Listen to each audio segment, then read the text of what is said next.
이단 사상들에 대해서 공부하다 말았거든요. 초대교회의 사도들이 이제 죽고 그 다음 세대들이 교회의 지도자로 이제 계승되면서 교회 안에 여러 이제 이단 사상들이 나오는 거예요. 근데 그 이단 사상들 가운데에서 지난주에 그 율법주의를 주장하는 에비니온이라고 하는 에비니오니즘 그에 대해서 우리가 먼저 살펴봤었죠. 그래서 우리의 구원의 조건을 믿음 플러스 행위로 이야기하는 사람들. 그 사람들이 2세기 초부터 교회 안에 많이 있었어요. 지금도 마찬가지지만 많은 분들이 기독교의 구원을 이해할 때에 내가 구원을 받는다고 하는 것과 구원받은 이후에 예수님 안에서 성장해가는 성화라고 하는 이 개념으로 이 둘을 나누어서 생각을 못하는 사람들이 굉장히 많아요. 제가 오늘 낮에도 아까 집사람하고 그런 이야기를 한참 했습니다만은 어디 한국에 있는 어디 신학대학 교수님이 그 구원에 대해서 썼는데 구원을 설명하면서 행위를 가지고 구원을 얻는 방법으로 설명하는 그 어떤 교수님의 책을 오늘 하루 종일 제가 읽었었어요. 한 400페이지 되는데 읽으면서 제가 참 안타까운 게 뭐냐면 이 구원이라고 하는 것을 구원을 받는 것과 구원 이후에 그 성화 이 둘을 나누어서 생각하면 너무나 쉬운 얘기인데 이 둘을 나누지 않고 하나로 이렇게 뭉뚱거려 생각하니까 우리의 구원은 무엇으로 받죠? 우리가 구원을 받는 조건이 뭐예요? 항상 이게 조심하셔야 되는데요. 그 은혜를 인하여 믿음으로 구원이에요. 이거를 놓치시면 안 돼. 우리가 예수 믿어 구원받는 조건은요. 믿음으로 이렇게 말하면 내가 믿어서 구원받는 것처럼 자꾸 오해가 돼요. 그런데 내가 예수 믿어 구원받는다고 하는 그 조건은 성경이 우리에게 말씀하시는 것은 내가 이 믿는 믿음이 무엇으로 인해서 오느냐면 그 은혜를 인해서 오기 때문에 내가 예수 믿어 구원받는다 할 때에 그 믿음은 항상 그 은혜를 인하여 믿음으로 구원받습니다. 이렇게 대답하셔야 그게 정답이 되세요. 이 은혜를 인하여라는 부분을 빼면 믿음만으로 구원받는다 이렇게 돼버리면은 그 믿음이 자칫 내게서 나오는 신념, 내게서 나오는 신조, 내게서 나오는 열심이 될 수가 있어서 그러면 은혜를 인하여를 빼고 믿음만으로 구원받는다 이러면 그 믿음이 내 뭐가 돼요? 자랑이 될 수 있단 말이에요. 내 공로가 될 수 있어요. 당신은 어떻게 구원을 받았습니까? 질문했더니 내가 예수님을 믿었습니다. 그럼 옆에 분은 왜 구원을 못 받았습니까? 저 사람은 안 믿었으니까요.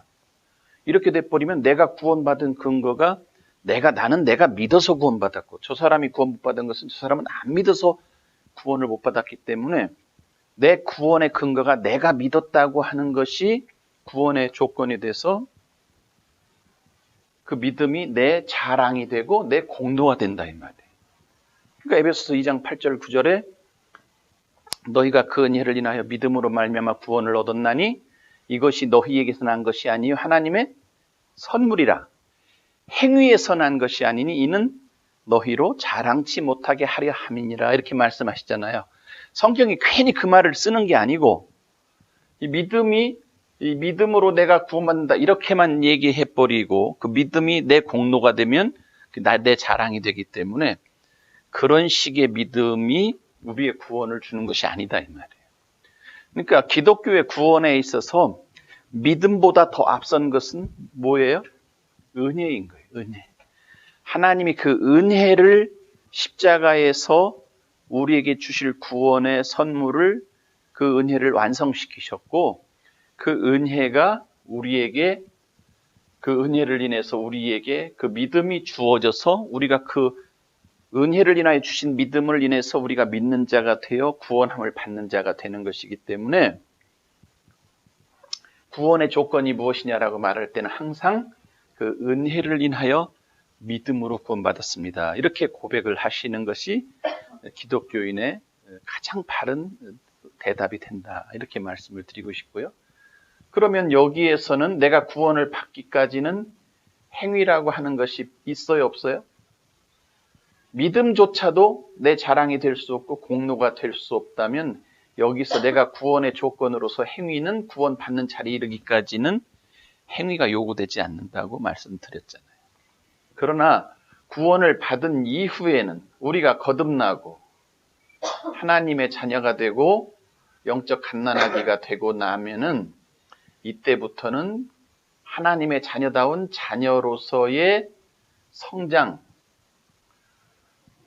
그것을 위해서 이때는 내가 하나님의 자녀라면 하는 그 요구 앞에 행위가 요구된다고 말씀드렸죠. 이것이 이해가 안 되니까, 이게 정리가 안 되니까 자꾸 사람들이 믿음으로 구원받는다 그러면 너는 믿는다고 하면서 행위가 그 모양이냐, 이런 식의 어떤 얘기들이 자꾸 나오게 되고, 기독교의 구원을 이야기할 때에 믿음으로 구원받는다고 말하면서도 그러면 행위는 내게 있어서 무엇이지? 하는 이런 의문을 가지고 가기 때문에 늘 그 구원 문제가 혼란스럽고 이해가 잘 되지 않는다 이 말이에요. 그래서 구원을 이렇게 둘로 나누어서 이해해야 된다고 하는 얘기는 목사님 신학교 조직신학 시간에 이렇게 들어보셨어요? 안 들어보셨지? 대한민국 최고의 명문 감리교 신학대학에서도 이렇게 안 가르친다 이 말이에요.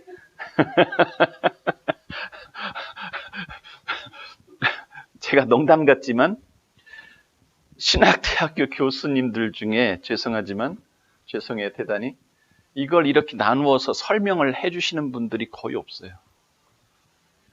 교수님들이 여기에 대한 이해가 부족하니까 거기서 배우고 나오시는 목사님들도 정확한 정리를 못하고 나오셔. 그러니까 목회 현장에서 여기에 대한 정확한 설명이 잘 안 되시는 거예요. 이제 그런 안타까움이 있어요. 어쨌든 이러한 그 복음에 대한 이런 이해가 안 되는 것이 사도 시대 이후에 주후 2세기에 들어오면서 3세기, 4세기에 이르기까지 교회는 구원 더하기 믿음 더하기 행위로 구원을 받아야 된다고 하는 그러한 사상이 교회 안에 들어와 있었고 그거를 에비오니즘 이렇게 말한단 말이에요. 그게 이제 지난 시간에 이게 우리가 같이 공부했던 내용이고요. 두 번째는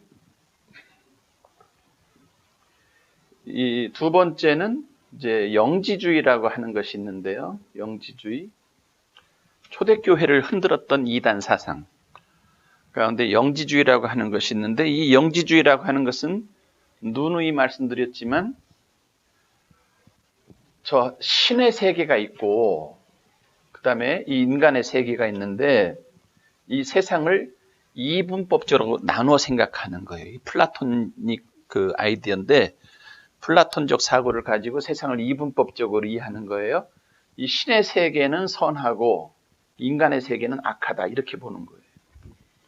그런데 이 악한 세상에서 이 선한 신의 세계로 우리가 올라가는 것이 구원인데 어떻게 이 악한 인간의 세계에서 신의 세계로 우리가 올라갈 수 있느냐? 이 세상에는 선의 세계에서 이 세상에 뿌려져 있는 신령한 지식들이 있다는 거예요. 신령한 지식, 그 영지라고 영지. 그 신령한 지식들을 마치 우리가 형설지공에서 그 반딧불을 많이 모아가지고 그걸로 이렇게 책을 봤다 그러잖아요. 그것처럼 이 신령한 지식을 많이 이렇게 세상에 있는 동안 모으면 그 신령한 지식을 많이 모음으로 인해서 우리가 그 신의 세계로 올라간다. 이렇게 생각한 것이 영지주의 사람들의 사고다 이 말이에요. 그런데 그 신령한 지식의 내용이 누구냐? 이게 그 신령한 지식의 내용이 뭐냐라고 했을 때 이 영지주의 사람들이 문제는 이 영지주의적 사고를 가진 사람들이 교회 안에 들어와서 예수 그리스도는 누구냐? 예수 그리스도는 그 하나님의 신령한 세계의 비밀을 이 땅에 가지고 오신 신령한 지식이다. 이렇게 설명을 했단 말이에요.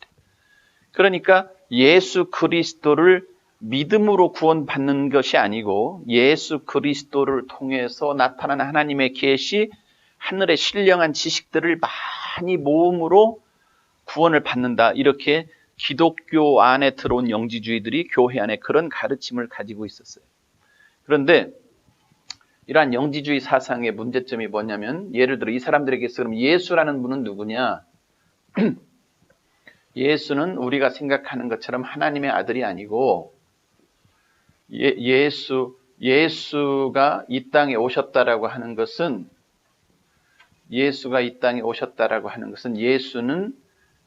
예수가 하나님이라면 선의 세계에 속한 분이잖아요.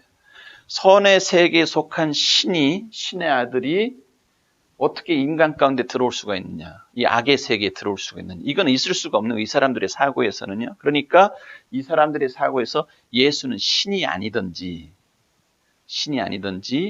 아니면은 이 땅에 오신 예수 그리스도는 육신을 입고 오신 것이 아니라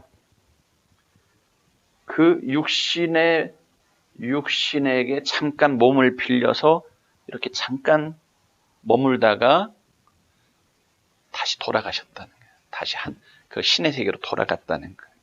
이거를 도세티즘이라 그러거든요.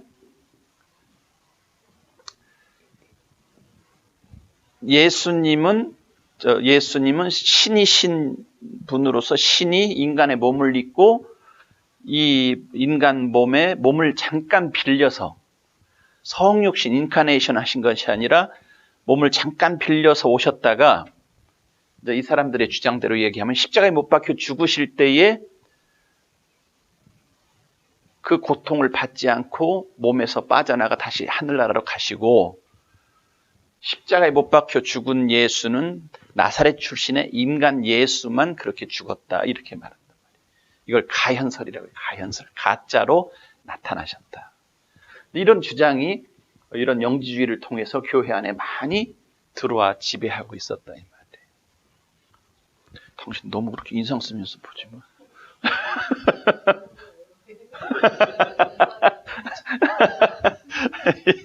네, 자, 그 다음에 초대교회를 어지럽게 했던 또 다른 이단 사상이 있었는데 그 중에 한 사람이 누구냐면 마르시온이라고 하는 사람이 있었어요. 마르시온이라고 하는 사람이 있었는데 이 사람은 AD 80년에서 주후 160년까지 살았던 사람이고요. 터키 출신의 장사꾼이었는데 이 사람이 그 로마에 와가지고 돈이 많은 부자였다고 그래요. 이 마르시오는 그 선박 장사를 해가지고 돈을 많이 벌었다고 그래요. 그래서 이제 이 마르시온이 로마에 와서 있는데 로마에 와서 로마 교회에다가 헌금을 많이 했대요. 돈이 많아가지고 헌금을 많이 하면서 교회에 참 환심을 사고 또 성도들한테 이렇게 사랑을 많이 받았는데 이 사람은 어떤 주장을 했느냐면 구약의 하나님과 첫째 이 사람은 어떤 주장을 했느냐면 구약의 하나님과 신약의 하나님이 다른 분이다 이렇게 주장을 했어요. 신약의 하나님은 사랑의 하나님이고 우리를 구원하신 은혜의 하나님인데 구약의 하나님은 진노하시는 하나님, 징벌하시는 하나님, 그 대적을 쳐서 죽이시고 말살하시는 하나님, 구약의 하나님은 무서운 하나님이고 신약의 하나님은 선하고 자비롭고 사랑이 많으신 하나님으로 이 마르시오는 그렇게 하나님을 두 분의 하나님으로 하나님을 이해를 했어요. 그 다음에 마르시오는 성경을 갖다가 성경 66권 중에서 구약 성경은 그래서 진노의 하나님이 말씀했던 구약 성경은 우리가 성경으로 칠 수가 없고 신약에서도 다른 서신들은 다 버릴 것들이고 오직 사도 바울을 따라서 그 선교의 여정을 다녔던 누가가 쓴 누가복음과 사도 바울이 쓴 편지 10개의 서신. 원래는 13개를 사도 바울이 쓴 거로 보잖아요. 근데 사도 바울이 쓴 서신 중에서 목회 서신 3개가 있다고 그랬죠. 지난 주일날 성경 공부에서 배우셨죠. 뭐였어요? 막 이 보쌈으로 식사를 잘하고 나시니까 지금 막 입신기가 확 밀려오는 거야 지금. 그래가지고 이 목회 서신 3권 있는데 디모데 전후서하고 그 다음에 디도서라고 하는 목회 서신이 있다고 그랬잖아요. 이 마르시오는 이 3권에 대해서는 인정하지 않고 나머지 사도 바울이 쓴 10개의 서신과 누가복음만을 성경이라고 그렇게 주장을 하면서 이제 교회 안에 이제 혼란을 불러오기 시작한 거예요. 그리고 이제 예수님에 대해서도 그 예수님의 그 십자가와 부활 사건을 인정하지 않고 이제 예수님을 천사장 미가엘이 이 땅에 현현했던 존재다. 이런 식으로 잘못된 주장을 교회 안에 갖고 들어왔던 거예요. 자, 그러니까 로마 교회가 이제 발칵 뒤집혔죠. 그래서 로마 교회가 이 사람한테 받았던 헌금을 도로 다 내주고 교회에서 출교를 시켰어요. 정식으로. 그래서 로마 교회에서 출교를 당했는데 그래도 이 사람을 따르던 무리가 5세기까지 계속 있었다 그래요. 이런 마르시온 같은 사람이 있었고 그 다음에 또다시 터키 출신의 이제 몬타누스라고 하는 사람이 있었는데 몬타누스라고 하는 이 사람도 이제 2세기 초에 주후 약 150년에서 170년경에 활동했던 사람인데 이 사람 같은 경우는 이제 성령 운동을 했던 사람이에요. 성령 운동.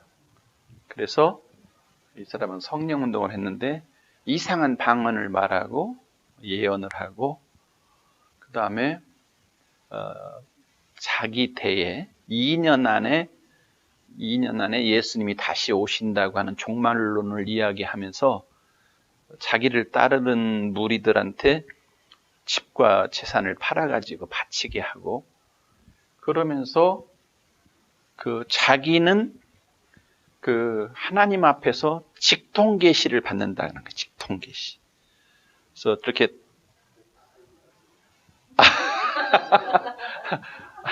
그때도 있는 게 아니라 이 사람이 이제 원조입니다. 이 사람이 원조. 그리고 요즘도 뭐 강대상에 부흥 강사들 올라가서 막 나는 설교 준비 안 해도 직통계시가 온다 그러는데 다 이 몬타누스주의자들이. 그래서 그런 주장을 하면서 이제 교회에 어지럼을 줬어요. 어지럼을 주고 이 사람을 따르는 2명의 여자 예언자들이 있었는데 이 여자들이 예언하고 사람들에게 그 계시를 준다고 하면서 아주 그 당시 초대교회의 그 2세기 교회에 얼마나 어지럼을 주었는지 몰라요. 그래가지고 이 몬타누스는 자기가 자기 때부터 이제 성령의 시대가 열렸다. 역사는 구약의 성부 하나님의 시대, 예수 그리스도의 성자 시대, 그리고 이제 성령의 시대가 열리는데 그 성령의 시대를 열은 사람이 자기라는 거예요. 그래가지고 이런 여러 역사를 일으키니까 우리가 지난 시간에도 배우셔서 터툴리안 같은 사람, 터툴리안은 원래 카르타고 출신의 변호사고요. 아주 지성적인 사람이고 당대의 최고의 학자인데도 불구하고 그런 터툴리안 같은 사람이 이 몬타누스주의에 빠져가지고 여기를 신봉해서 몇 년을 쫓아다니고 그런 교회 어지러움이 있었어요. 그러니까 누가 그러더라고요. 이대 앞에 점집이 그렇게 많다고. 이화여대 앞에. 예. 그 지성인들이라고 그래서 미신에 안 빠지는 건 아닌 것 같아요. 그죠? 그 전에 1950년, 55년부터 전두관의 박태선이라고 하는 사람이 그 부흥운동을 일으키고 신유 역사를 일으키고 그럴 때에 여러분은 잘 모르시겠지만 대한신학교 교장이었던 김치선 박사 같은 사람이 그 미국에서 공부하고 그 신학 박사 그렇게 훌륭한 사람이 박태선 장로 발 앞에 엎드려 눈물로 그 발을 적시며 주여 왜 이제야 오셨나이까 하고 애곡했다잖아요. 그러니까 그건 참 누구도 모르는 거예요. 이런 신비주의 운동에 빠져버리면 이제 사람들이 이상하게 되는 거죠. 그래서 이제 오늘 같은 세대에도 이런 성령 운동을 한다는 사람들이 있는데 이 다 몬타누스의 후예들이 너무나 많아요. 그래서 어디서 성령 운동 한다 그러면 조심스럽게 봐지는 거예요. 전 또 무슨 역사를 하려고 그러나. 옛날에 제가 신학교 가기 전에 나가던 교회에서는 여자 선지자가 한 사람이 있었는데 저녁마다 이렇게 신유 집회를 한다고 목사님이 신유 집회를 한다고 그래가지고 저녁마다 교인들이 다 모여서 저녁밥 먹고 나면 다 교회에 와서 찬송 부르고 막 기도를 하는 거예요. 그러면 그 여선지자가 이렇게 강대상 앞에다가 이렇게 저기 창판을 쫙 깔고 거기다가서는 방석들 놓고서는 거기서 기도하고 찬송하고 그러는데 그 여선지자를 갖다가 탁 눕혀놓으면요. 그 사람이 누워가지고 있으면서 예언을 하는 거예요. 예언을. 누워가지고 얘기를 하는데 도중에 누가 이렇게 와서 앉잖아요. 와서 앉으면 이 사람 눈 감고 있으니까 모르잖아. 모르는데 눈도 안 뜬 상태에서 이종훈 권사 이러면서 딱 가리켜. 귀신같이. 예? 실은 안 떠요. 뒤에 있는 사람도 이렇게 뒤에 있는 사람도 뭐 누구 딱 가리켜. 이렇게 딱 가리키는데 귀신같이 가르쳐. 왜 그러겠어요? 귀신이 있으니까 속에. 귀신이 있으니까. 그러니까 딱 가르치고 막 예언을 하고 막 그러는데 또 어떤 때는 이제 뭐 병자가 낫기도 하고 또 이렇게 사람들이 뭐 내일 뭐 무슨 일 있는데 뭐 만나지 마라 뭐 내일 무슨 일 있는데 어느 쪽으로 가서 계약을 해라 뭐 이러면서 알려주거든. 근데 그게 맞는 거야 그게. 이거 막 신기하니까 사람들이 모이기 시작하고 성령 역사라고 그러고 목사님은 막 더 신이 나서 계속 막 광고하고 저도 영문도 모른 채 그냥 저도 따라가가지고 계속 보는 거지. 이제 맨날 뭐 기도하고 능력 받는다. 나중에 보니까 이제 그게 이제 귀신 역사라는 걸 좀 알게 됐는데 그런 거를 굉장히 조심해야 돼. 그래서 뭐 이렇게 요즘도 보면은 좀 개척교회들이 이제 어떤 목사님이 이제 브레아 가서 이제 목회를 하시는데 이제 제일 조심해야 될 게 뭐냐면 내가 가서 빨리 교회를 3년 안에 이렇게 부흥시키리라 이런 욕망 가지면 안 되거든. 그러면 수상한 짓을 하려고 하게 돼. 그러면 그 신자들, 성도님들 모아가지고 자꾸 뭐 푸닥거리 하려고 그래. 예? 기도회 한다, 뭐 한다. 아니, 죄송해요. 기도회가 나쁘다는 건 아닌데, 그것을 건강한 기도회로 끌고 가지 않고 무슨 능력받자 뭐 이래가면서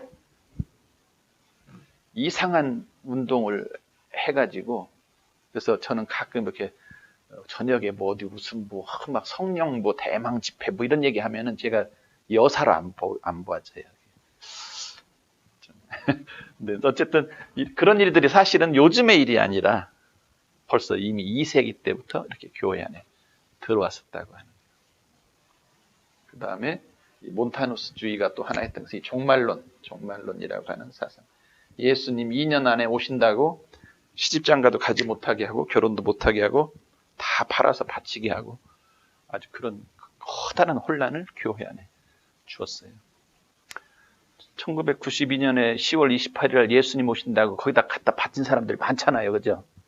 이장님이 다미선 교회 같은 또 미국에서도 그 로셀이라고 여호와의 증인 만든 사람 1915년에 예수님 재림하신다고 얼마나 그랬다가 사회를 혼란케 하고 다시 1975년에 종말이 지연돼가지고 1975년에 오신다고 그래요. 또 시끌시끌하게 만들었었잖아요. 이런 것들이 이게 초대교회 이단이지만 이게 지금도 이걸 공부해야 되는 이유가 이거를 잘 공부를 해놔야 오늘의 세상 속에서 또 이런 이단들이 날 때 이걸 이제 분별하는 능력이 생기시는 거예요. 그래서 근데 이제 저는 우리 교회는 크게 염려하지 않는 게 되게 이런 이단은 누가 빠지냐면 열심히 있는 사람들이 빠져요. 기도하겠습니다. 사랑하는 주님,